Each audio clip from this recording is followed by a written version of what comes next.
नमस्कार, मैं doctor Sonia. Welcome to आरोग्यम आयुर्वेद। आज हम बात करेंगे एलर्जिक राइनाइटिस के बारे में, जिसे आम भाषा में नज़ला, सर्दी, जुकाम कहते हैं और इसे आयुर्वेद में जीर्ण प्रतिशय कहते हैं। अब हम इसके क्या कारण होते हैं, इसके क्या लक्षण होंगे और उसका कैसे ट्रीटमेंट किया जाता है उसके बारे में बात करेंगे। इसके कॉजेस के अंदर आता है एक्सटर्नल पोल्यूशन, जैसे कि आजकल बहुत पोल्यूशन है। एक्सटर्नल उसमें वायरस भी आएंगे, बैक्टीरियाज भी आएंगे। और क्या होता है, जो जैसे कि मौसम बदलता है, गर्मी से सर्दी का मौसम आ रहा है या गर्मी से जो बारिश वाला सीजन आता है, तो उसे बोलते हैं संधि काल, ऋतु संधि। जो ऋतु संधि होती है उसमें हमारी बॉडी की इम्यूनिटी बहुत कम हो जाती है। तो जिन लोगों के शरीर में कफ दोष विकृत होता है उन्हें ये समस्या होने लगती है। तो आजकल इसके बहुत पेशेंट हमें देखने को मिल रहे हैं। आमतौर पर होता क्या है, जब भी कोई फॉरेन धूल, मिट्टी या कोई फॉरेन पार्टिकल जब हमारे नाक के अंदर एंटर करता है, तो हमारी नाक के अंदर म्यूकस मेम्ब्रेन होती है, वहां से स्राव यानी लिक्विड सिक्रीट होता है। आप देखते हैं जब भी जिसको ये प्रॉब्लम होती है उसे बहुत स्नीजिंग होती है, बहुत छींकें आती हैं, आंख से नाक से पानी आता है और खारिश भी होती है। तो होता क्या है, आमतौर पे लोग क्या करते हैं, जब उन्हें ये समस्या होती है वो एंटी एलर्जिक टेबलेट लेते हैं, जैसे कि सिट्राजिन लेते हैं और इसे दबा देते हैं। तो इसको दबाने से क्या होता है, हमारे यहाँ पर साइनसेस होते हैं। तो साइनसेस यानी कैविटीज होती हैं। तो वहां पर क्या होता है, जो कफ, जो लिक्विड बाहर निकलना था वो अंदर जमा हो जाता है। तो जमा होने के बाद जब क्रॉनिक टाइम, लंबे टाइम तक आप ऐसे करते रहोगे, तो हमें फिर सिर में भारीपन, नींद में आना और हमारे सिर के बाल सफेद हो जाना, डीएनएस यानी deviated nasal symptom, deviated nasal septum यानी कि जो नाक की हड्डी बढ़ जाना, इस तरह की समस्याएं होती हैं। और जो ये पेशेंट नाक का ऑपरेशन तक करा लेते हैं, फिर भी उनकी समस्या टस से मस भी नहीं होती, ऐसे की एज इट इज रहती है। तो इसमें इसके और भी कई कारण हैं, जैसे कि ज़्यादा ठंडे का सेवन करना, लोग बहुत बिल्कुल चिल्ड पानी पीते हैं, वो इसका बहुत बड़ा कारण है।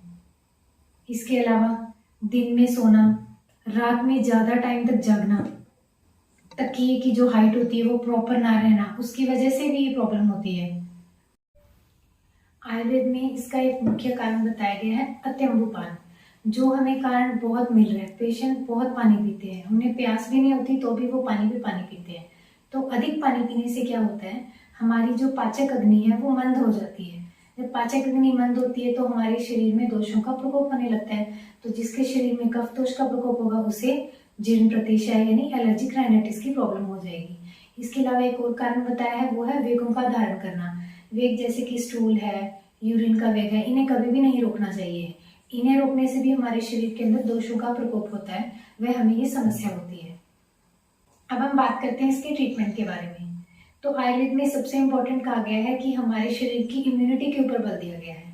शरीर की इम्यूनिटी यानी जो रोग प्रतिरोधक क्षमता है वो सिर्फ च्यवनप्राश खाने से नहीं आती। उसके लिए आयुर्वेद में बहुत से नियम बताए गए हैं, अगर हम उनका पालन करते हैं तभी हमारी इम्यूनिटी अच्छे से बनती है। तो उन नियम्स के अंदर आता है दिनचर्या, यानी कि दिन में हमारा डेली रेजिमेंट क्या क्या होना चाहिए, ऋतुचर्या, हर सीजन के अकॉर्डिंग हमारा कैसा खान पान होना चाहिए, हमें किस तरह का विहार करना चाहिए, वह सद्वृत यानी सदाचार, और पथ्य अपथ्य। पथ्य अपथ्य के अंदर आता है डू एंड डोंट्स, यानी कि हमें क्या करना चाहिए, क्या हमारे लिए हितकर है खाने के अंदर और क्या नहीं है। फॉर एग्जाम्पल जैसे कि जो फास्ट फूड वगैरह है वो हमें बहुत ज्यादा नहीं, कभी कभार ले सकते हो आप महीने में एक आधी बार, लेकिन कंटिन्यू लोग वीकली, दिन में वीकली 2-3 बार लेते हैं तो वो गलत है। अब बात करते हैं सेकंड जो मैंने बताया है, इसका है निदान परिवर्जन। निदान होता है कारण, कि हमें किस कारण से होता है। जो पहले बताए थे, आप उन सभी कारणों को बंद करें। अगर आप दिन में सोते हो तो वो बंद कर दें, अगर आप रात को देर तक जागते हैं तो वो भी बंद कर दें, ज्यादा एसी का यूज करते हैं या ज्यादा ठंडी चीजें लेते हैं तो उन सभी को आप बंद कर दें। जो भी ऊपर मैंने पहले कारण बताए हैं उनको बंद करने से क्या होगा, हमारी बॉडी के अंदर जो कफ दोष है वो सम रहेगा, तो ऑटोमेटिक हमें ये प्रॉब्लम नहीं होगी।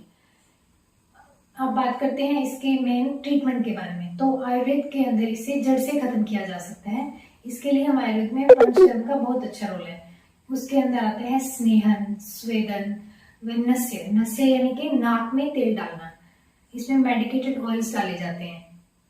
इसके अलावा इसका मुख्य जो चिकित्सा उपक्रम है वो है वमन। वमन में क्या होता है, कुछ औषधीय द्रव्यों के द्वारा हमारे जो शरीर के अंदर कफ है उसको उल्टी के मार्ग द्वारा बाहर निकाला जाता है। तो हमें वमन कर्म जरूर करवाना चाहिए और वमन कर्म को हमेशा चिकित्सक या डॉक्टर की देखरेख के अंदर ही करवाना चाहिए।